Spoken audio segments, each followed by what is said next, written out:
As a longtime fan of all things Diablo, the anticipation and excitement for the arrival of Diablo 3 was almost too much to handle. Fans have been waiting for this game for a little over a decade, and back in 2008 the game became a reality when Blizzard announced it at the Blizzard Worldwide Invitational in Paris, France. Now that the game is released, the servers are overflowing with people ready to take down the powers of hell once more. Diablo 3 is an action horror themed RPG game set in a world called Sanctuary where the end of days is taking place.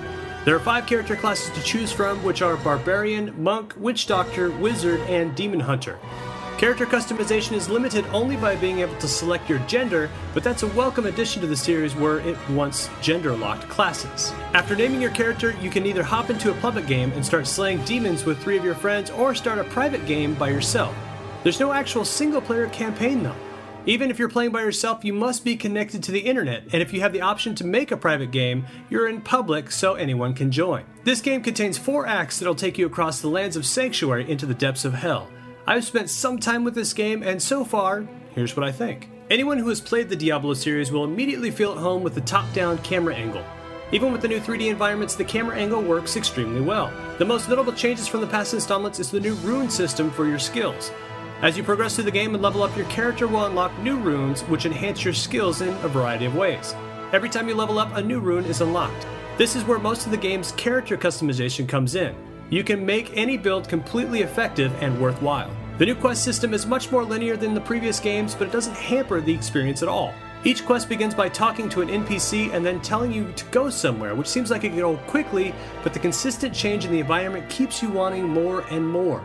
The combat in Diablo 3 is one of the best reasons to play the game. It's surprisingly simple and addicting. It's all focused around your 2 main attacks with the left click and the right click of the mouse. All of your other attacks are located on your hotbar at the bottom of the screen and can be used by either clicking on them or by pressing 1 through 4 on your keyboard for the respective skill.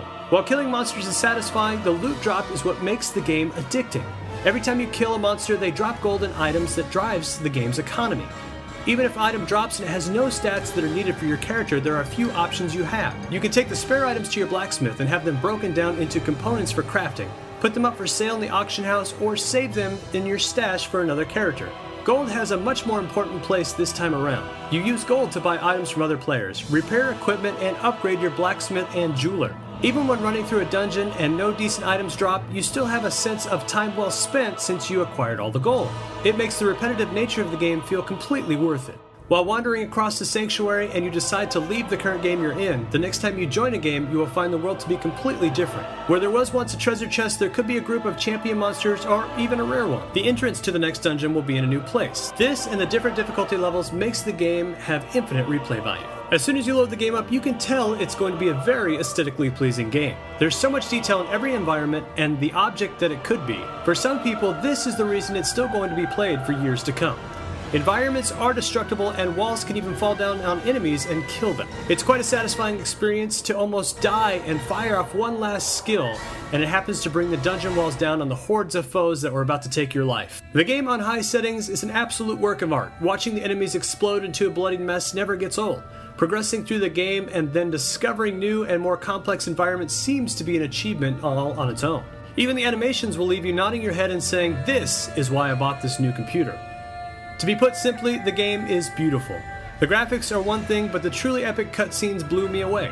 Between each act, there's a story progressing scene that could be extended and made into a blockbuster movie. They are such a joy to watch. The voice acting in the game is top-notch, and the sound effects create the perfect sense of impending doom. Running through a dark cave and hearing a faint growl in distance give me chills every time. Blizzard absolutely nailed the audio in this game. If you couldn't tell, I love this game. I already knew I'd be playing this game for years, and they haven't even introduced the arena or the real money auction house yet. The replay value is insane. The beautiful cutscenes can be watched over and over, and the sound will haunt you and make you think twice about going into that dark cellar alone. Don't get me wrong, the game isn't perfect. I do have some bones to pick with it. The auto stat distribution is sort of a bummer. Essentially, every character when at max level will be the exact same if there's no gear on them. Also, the level cap is 60, and as of right now, the only incentive to keep playing is to find more awesome loot. In Diablo 2, the cap was 99, and it was pretty rare to run into people at that cap. If you hit that level cap before even defeating Inferno difficulty, what's the point of continuing to play that character? I've been playing Diablo and other Blizzard games for a very long time, and they will make that endgame worthwhile. I hope. But for now, it's pretty boring at the top. Good thing I have 4 other classes to make. This game gets a 9 out of 10.